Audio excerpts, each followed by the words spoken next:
มันไม่มีชีวิตหรอก มันไม่มีวิญญาณหรอก แต่มันมีความใส่ใจดูไม่ก็ปรบมือครับสุดยอดเลยครับทีมนี้เนี่ยขึ้นไล่ลงไล่เนี่ยสุดยอดนะครับสุดยอดนะมาเดินทางมาครับเดินทางมาบางศรีดาเดินทางมา6 นาทีครับ6 นาที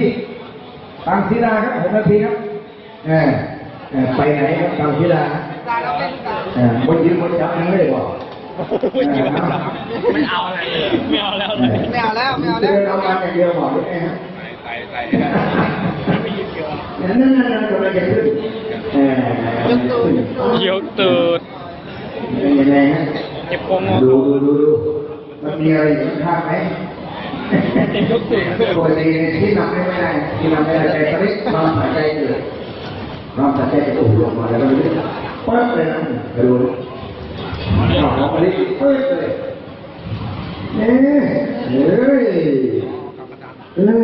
นี่ทำเป็นสีดาตบมือแล้วไง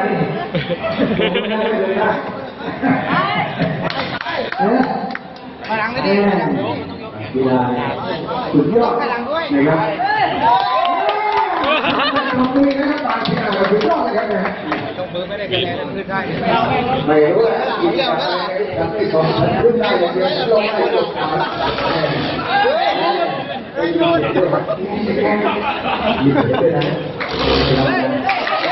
โอ้ยทำไมต้องตบมือครับเนี่ยเรามองเห็นเวลามองเห็น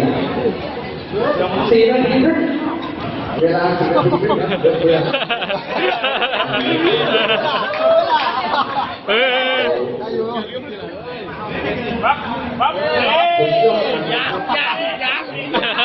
ยังไม่ขึ้น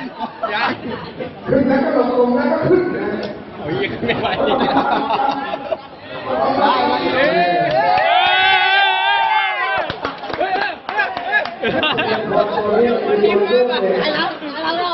คนโจ้เลยกินของแล้วไม่ได้จบแล้วสร้างบางทีได้ธรรมดาครับมีครูครับเสียง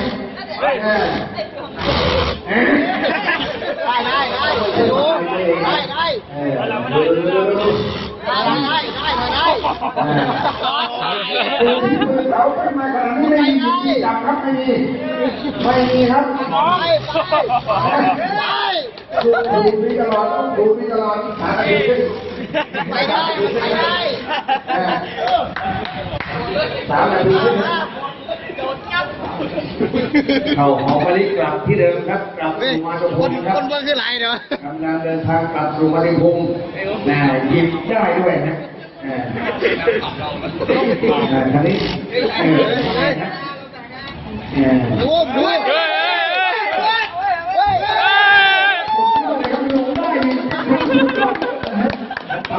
เป็นไงสุดแรกสุดยอดที่สุดนะมาเลยนี่ไงสนามเล่นเราเมื่อวานอ่ะเห็นเหยื่อไหมไม่เอาไม่สนเหยื่อไม่เอามันอย่างเดียวจัดมาเลยแพนไม่สนเหยื่อเล่นแล้วเครื่องมือปล่อยมันมันที่ต้องชักกระปากที่ได้มันที่สุดนะครับในบรรดา5-6 ที5-6 คู่เองมันที่สุดแล้วโอ้เขาไปโคตรเยอะเลยเหยื่อไม่หยิบครับเอามันอย่างเดียวเฮ้ยเพื่อนมันได้ไปแล้วเนี่ยไปหยิบก่อนไหมนะฮะไปเลยพี่นะไปแล้วไม่ต้องมาตีไก่เขาบอกว่ามาจากการนี้ไม่ว่าตีไก่เฮ้นะครับ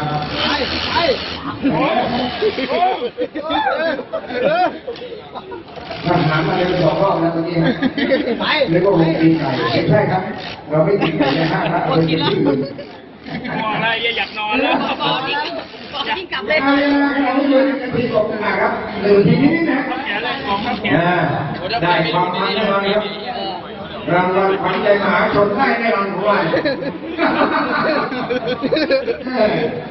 ได้ เอา ไหม ละร้อยอึ๊บ ถอยเลย โอ้ย กำลังจะเข้าสู่วินาทีนะวินาที จะบอกเขาจะวิ่ง ร้อยรับร้อยรับเลย วินาทีแล้วครับ อึ๊บอึ๊บบ างสีดาเขาบอก วิ่งกลับไว้วิ่งกลับ 50วิครับ ร้อยรับขึ้นร้อยรับขึ้นเฮ้ยพยายามเฮ้ย ไปไปไปไป ไป ยาวเลยยาวเลย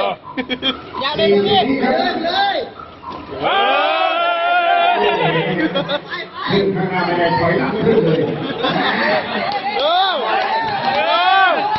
เอ๊ะกำลังถอยยิบ เฮ้ยเฮ้ย เอามั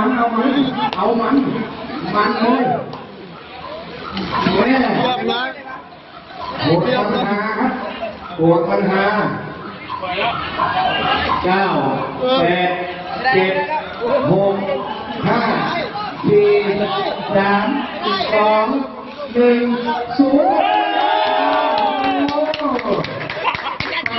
0